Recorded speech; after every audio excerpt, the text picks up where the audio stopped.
Olá, alunos!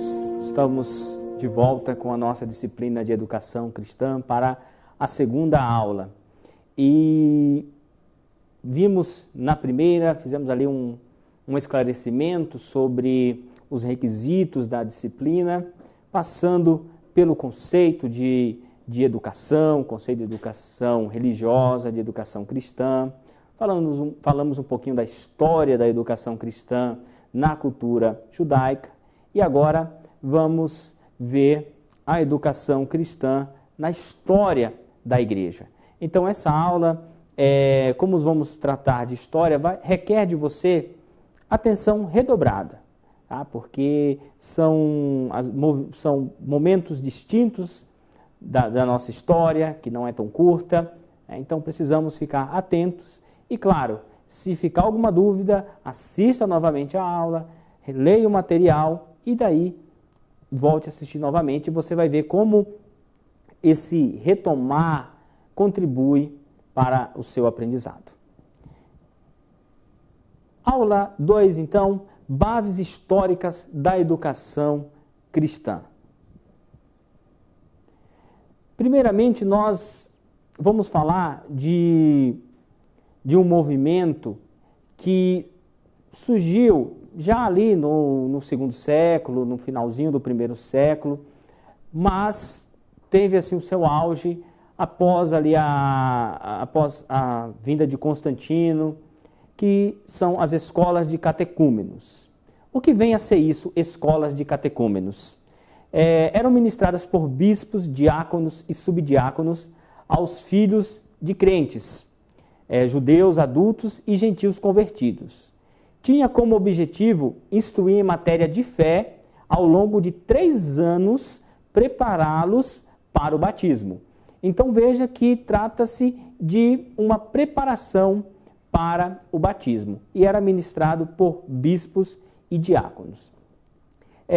Como falei, embora esse momento da história da igreja fosse mais marcante já após Constantino, ali por volta do ano 325 depois de Cristo, nós já podemos ver que já havia um trabalho de ensinamento dos novos cristãos, já no finalzinho ali do ano 100 depois de Cristo, com um livro chamado Didaquê. Vocês têm a referência no material didático de vocês, em um momento anterior da aula, mas eu acredito que prefiro aplicá-lo aqui, porque você vai ver na Didaquê, um livro de um local, provavelmente de uma igreja do interior ali da Galileia, onde havia todo um treinamento sobre a importância da ceia do Senhor, sobre a importância do batismo, sobre o treinamento de líderes. Ou seja, o que a gente pode concluir com isso? Havia um momento onde a educação cristã passava a ser sistematizada. Havia um ensino sistematizado, como podemos perceber aqui na escola de catecúmenos, 3 anos. Então havia uma preparação. Ok? Temos também agora escolas catequéticas.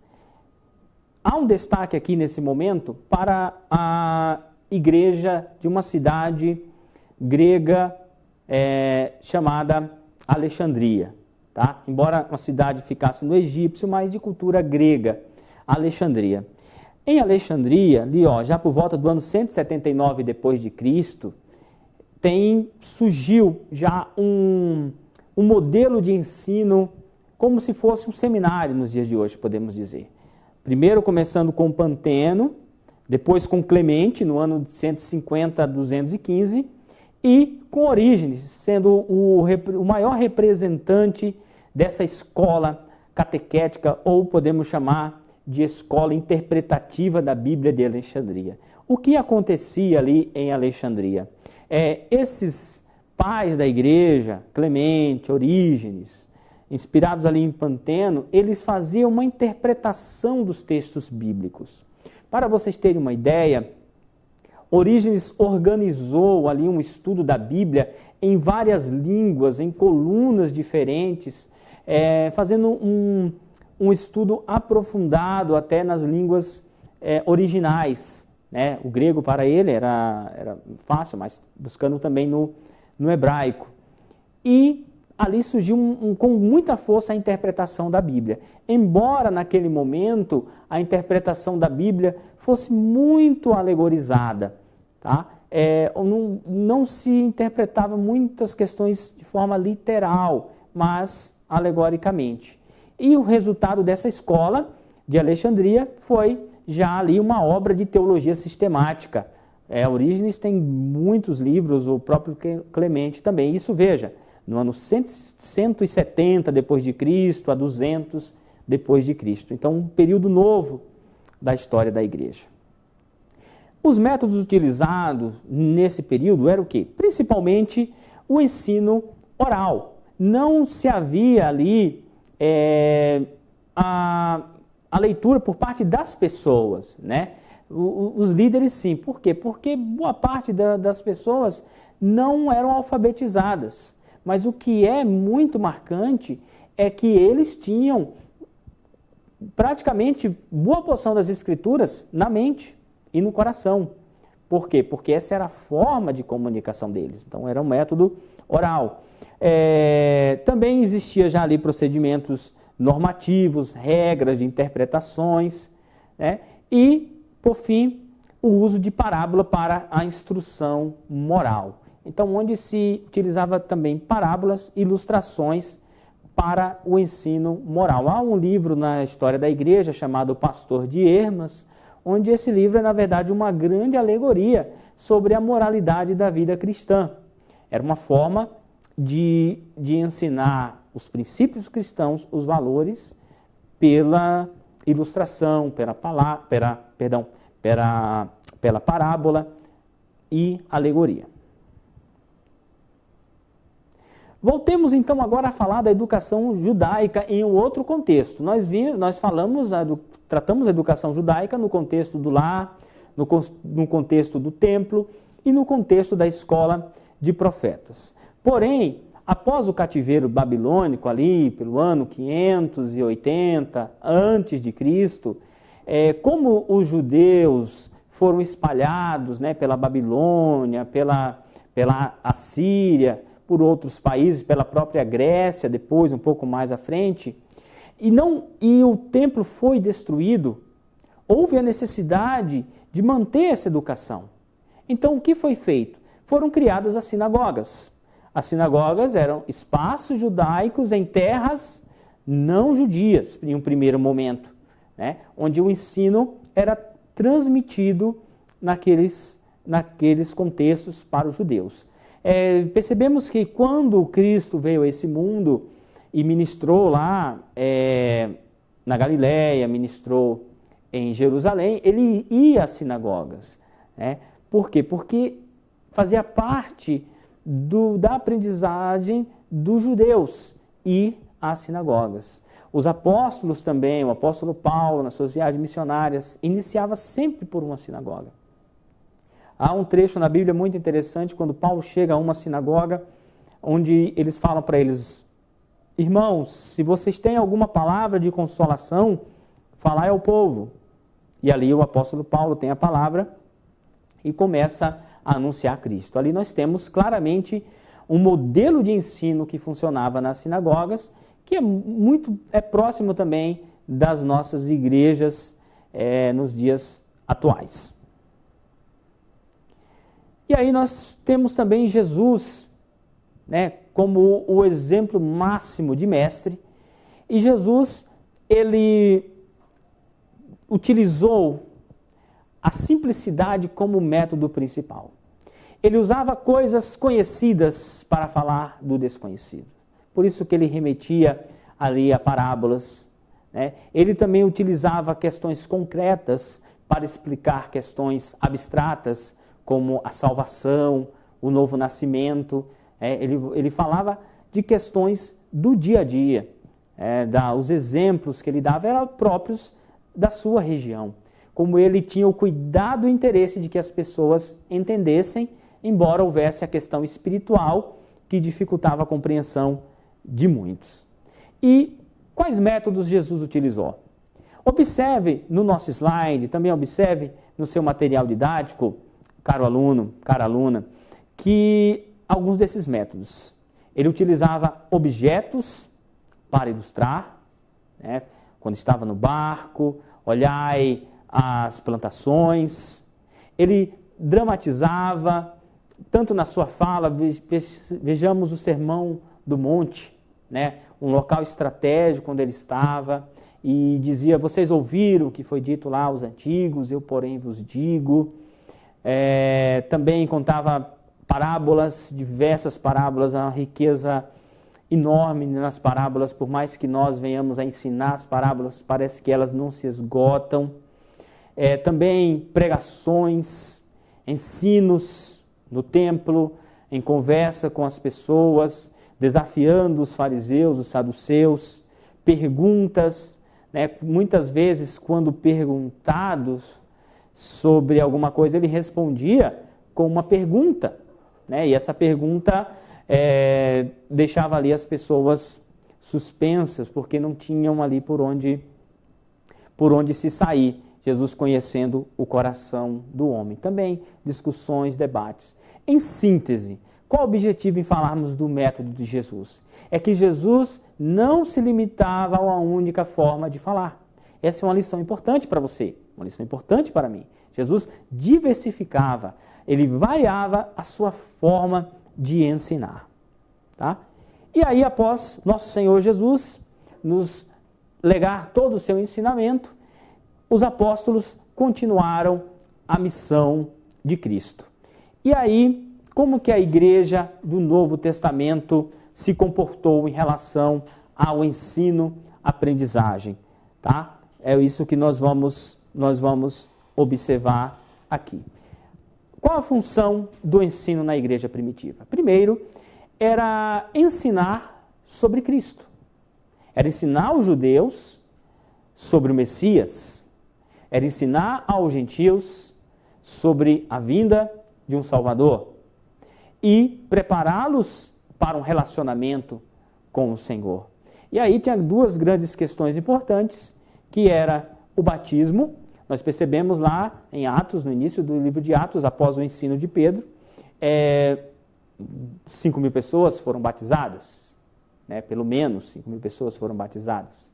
Então, isso nos leva a um resultado da função da igreja primitiva. Que a igreja primitiva se tornou, para nós, uma referência como o ensino apostólico. Então, todo o ensino apostólico das testemunhas, das pessoas que caminharam com Cristo, legaram para nós uma herança muito rica, advinda da igreja primitiva. Então, nós sempre devemos voltar aos ensinamentos de Cristo, voltarmos aos ensinamentos apostólicos, né, para sermos igreja como devemos ser. Uma questão importante que o Novo Testamento nos coloca é que o ensino é um dom. É um dom. Sendo um dom, é uma dádiva, é um presente. É algo que nós recebemos de Deus. E esse presente recebido não é pelo nossos méritos, não é pelo mérito humano. Claro que nós, a partir do recebimento do dom do ensino, podemos aperfeiçoá-lo. É isso que você está fazendo aqui, aperfeiçoando o seu dom, buscando crescer, buscando aprimorar, mas devemos partir da busca do dom, tá? Como o nosso alvo principal. Eu separei um texto para nós que mexe muito comigo quando eu penso no ensino, que é Atos capítulo 13, versículos 1 a 2, quando Paulo, Barnabé e outros estavam lá em Antioquia. Vou ler, preste bastante atenção, acompanhem conosco no slide. Havia na igreja de Antioquia profetas e mestres, Barnabé, Simeão, por sobrenome Níger, Lúcio de Cirene, Manaém, Colasso de Herodes, o tetrarca, e Saulo.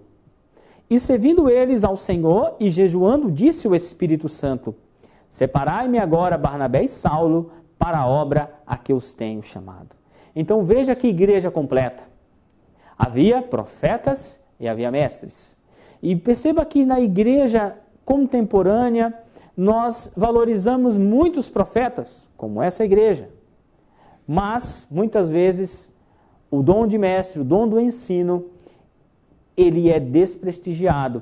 E isso é uma pena, porque quem perde é a igreja. E veja quando a igreja atua articulada, profetas e mestres, com a oração, com o serviço ao Senhor, o Espírito Santo age e chama Paulo e Barnabé para a primeira viagem missionária. Que coisa tremenda, que coisa maravilhosa. Esse é o relato de Atos capítulo 13, 1 a 2. Como já falamos, o ensino em Atos dos Apóstolos, especificamente dos apóstolos de Cristo. Em Atos encontramos a continuação do ministério de Jesus através da igreja. E vemos que os membros da nova comunidade dedicavam-se de contínuo às instruções transmitidas pelos apóstolos. A igreja estava aberta ao ensinamento para receber ali o testemunho desses homens que caminharam com Jesus. Pois tal instrução era essencial para a assimilação dos novos convertidos da nova vida que Cristo havia ensinado. Isso está na página 10 do seu livro didático. Querido aluno, querida aluna, perceba uma coisa, que a igreja era formada por pessoas que vinham de uma realidade judaica, ou gentios em outros contextos, e eles queriam saber como melhor deveriam servir ao Senhor. E o que eles deveriam então fazer? O Novo Testamento não estava finalizado. Eles deveriam se sentar aos pés dos apóstolos e aprender as palavras que eles receberam do Senhor Jesus. Então, esse era o ensino na igreja de Atos dos Apóstolos.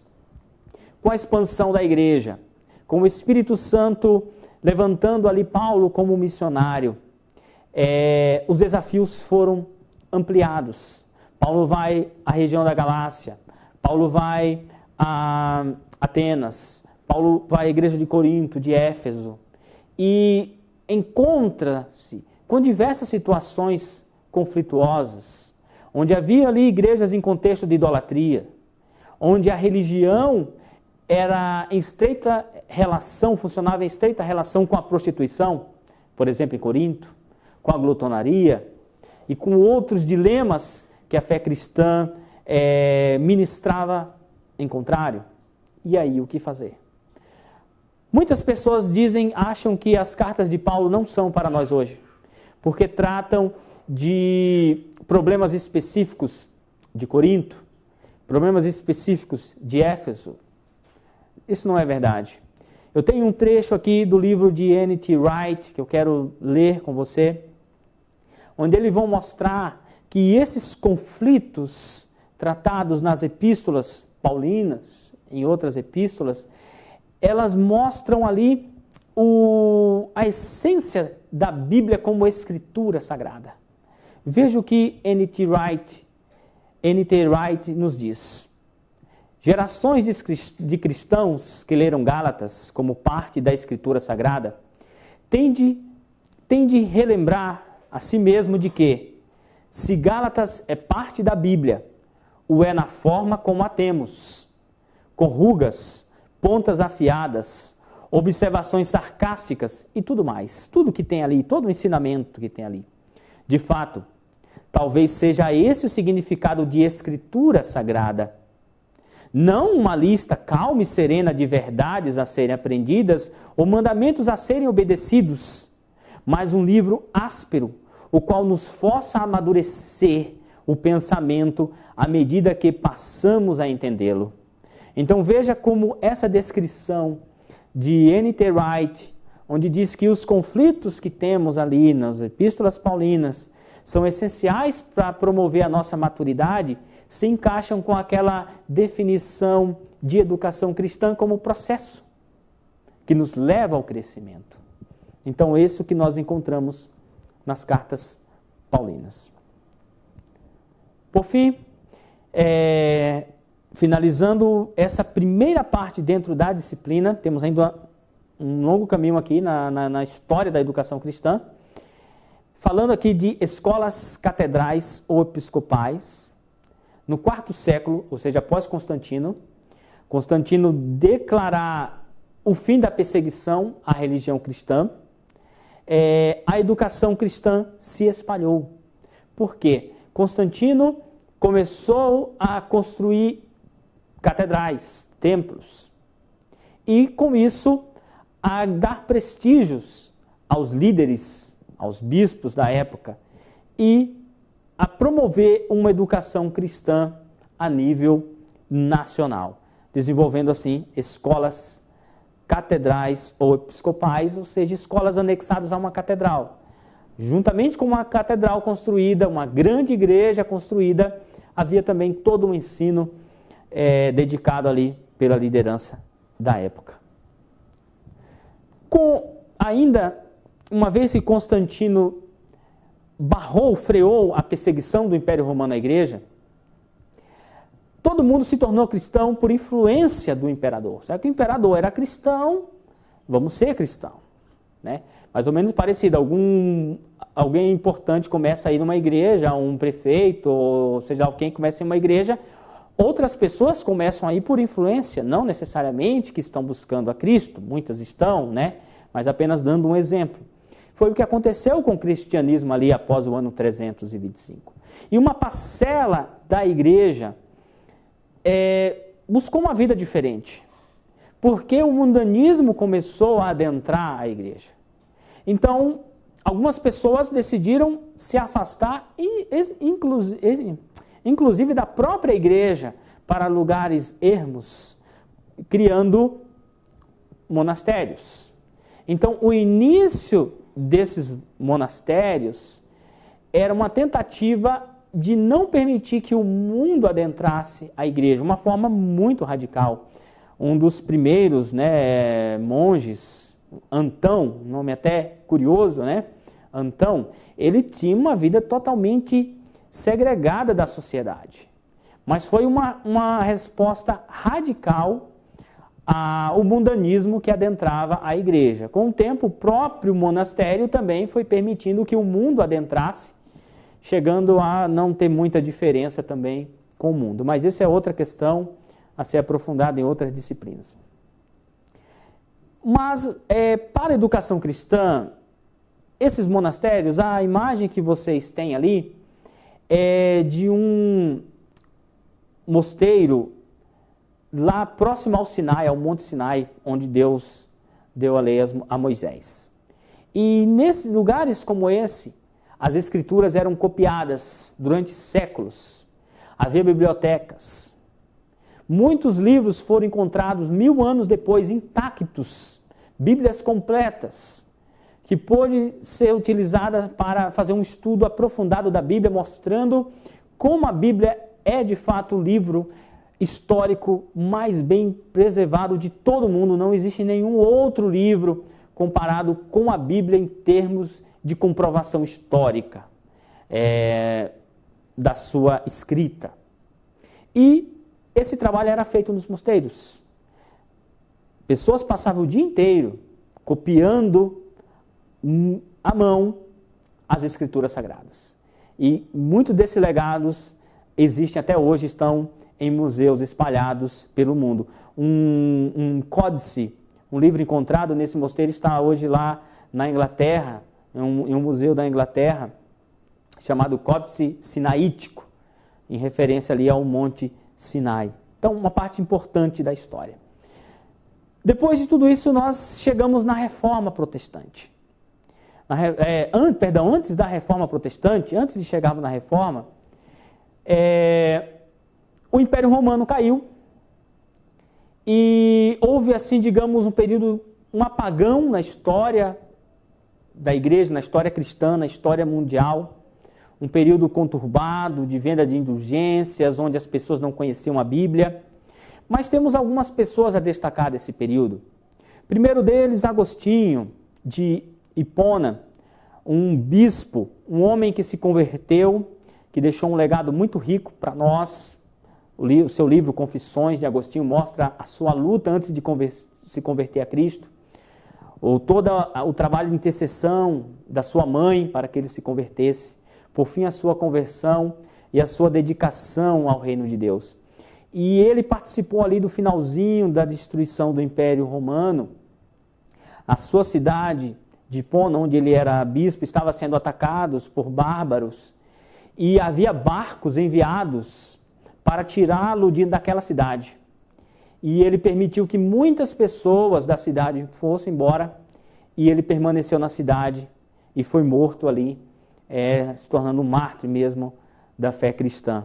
Um grande exemplo ali, um pouco antes ali do final do Império Romano, já entrando na decadência da nossa história da igreja, no período que nós chamamos de Idade Média. Então ele está ali no limiar da Idade Média.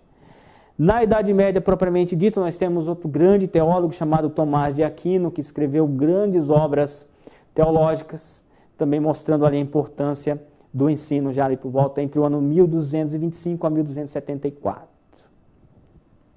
E aí, sim, nós temos o nosso período da Reforma Protestante, destacando grandes nomes. Nós não temos tempo de falar de cada um deles aqui. Queremos citar aqui Erasmo de Roterdã, que era um humanista, embora não foi um reformador, mas ele chegou a conversar muito com Lutero. Ele fez um trabalho de coletar os originais em gregos, criando ali, fazendo reorganizando os manuscritos em grego, os quais Lutero iria utilizar para traduzir a Bíblia para o alemão. Então, um homem importante ali no período da Reforma. Lutero, também em 1517, com as suas teses. Mas, para a educação cristã, a grande contribuição de Lutero foi a sua tradução da Bíblia para o alemão. Porque na Idade Média as pessoas não liam a Bíblia. As pessoas não tinham contato com a Bíblia. E esse foi o grande legado do cristianismo, da Reforma, em colocar a Bíblia na mão do povo, e não apenas dos líderes, onde as pessoas poderiam ler. E Lutero fez um trabalho tão maravilhoso na Alemanha que a Alemanha foi alfabetizada com a Bíblia.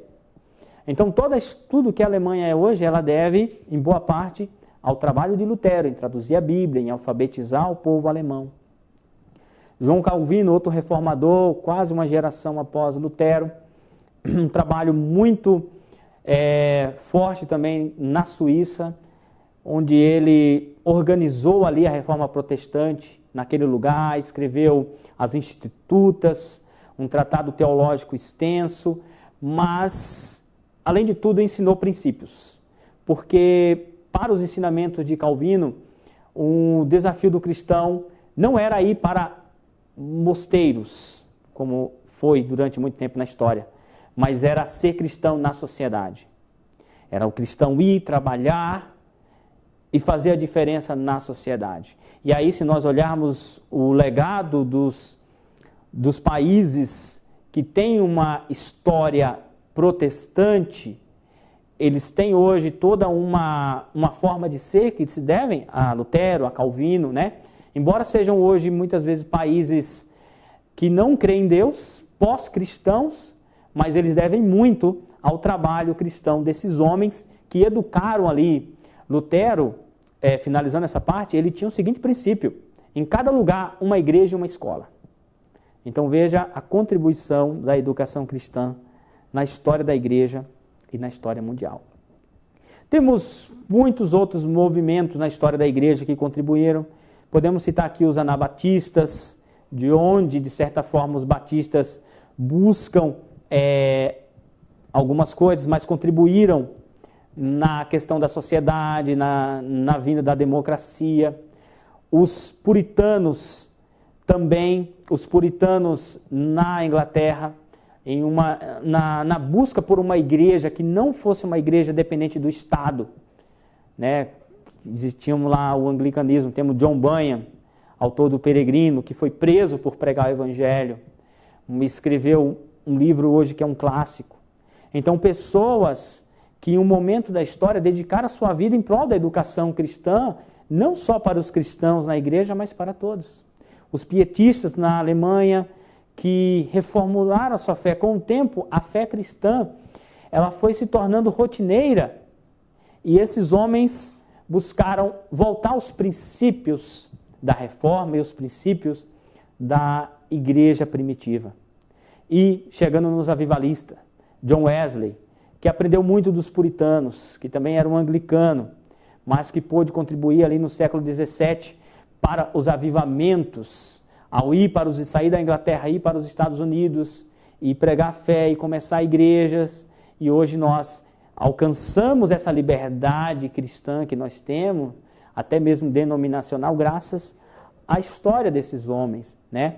Que construíram igrejas, que tinham classes sérias, estudos sérios, que tinham seminários, que fundavam escolas, faculdades, seminários. Então é um grande legado para a educação cristã. E aí chegamos na educação cristã moderna.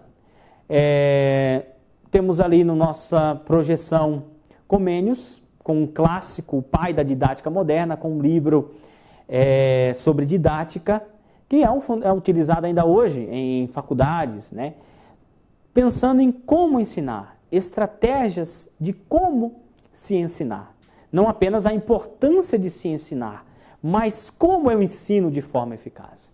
Né? Então, pessoas que pensaram isso, o pensamento moderno ali de Descartes, uma forma racional de se pensar, ao contrário do que possamos imaginar, esse homem ele não veio contra a fé, mas ele trouxe uma nova maneira de se pensar a fé, uma maneira mais racional de se pensar a fé cristã, mas sem abrir mão, em nenhum momento ele especificamente é contra Deus, né? Por fim, chegamos a um período negro para a educação cristã, que é o iluminismo, onde temos ali uma imagem de um cientista adorando ali, né, um item lá de laboratório, e aí é um momento que se estende ali do século XVIII até hoje, onde a ciência evoluiu, ótimo, temos acesso a muitas coisas, a tecnologia, graças ao trabalho da ciência, mas a ciência não pode ser o nosso Deus. E o que tem se tornado muitas vezes no mundo contemporâneo é que a ciência tem sido Deus da nossa sociedade. E aí eu deixo uma pergunta para você, querido aluno, querida aluna, o seguinte: tá, mas as pessoas dizem que a religião fez tantas coisas absurdas, né? Concordo, muitas coisas absurdas são feitas em nome de Deus, mas não é Deus quem faz, é o ser humano usando o nome de Deus. A mesma coisa a ciência. Há muitas coisas ruins feitas em nome da ciência, mas não é a ciência. São pessoas que utilizam da ciência. Eu quero trazer um exemplo aqui chocante para você finalizar a nossa aula. Temos ali a bomba que foi lançada em Hiroshima, encerrando-se assim a Segunda Grande Guerra Mundial. E as guerras, a Primeira e a Segunda Guerra Mundial, foi um grande baque para o iluminismo, porque até então eles acreditavam que podiam viver só com a ciência e sem Deus. Mas a partir do sofrimento humano que se decorre das guerras, o homem entendeu que ele precisa de muito mais coisas do que a ciência. E esse muito mais coisa é o que é Deus. É algo que a igreja tem a oferecer a esse mundo. Não importa o quanto a ciência vai se expandir, Deus, a igreja, nosso ministério, será essencial para a humanidade, porque o espírito humano, somente as coisas espirituais, poderá saciá-lo. Que Deus abençoe e até a nossa terceira aula.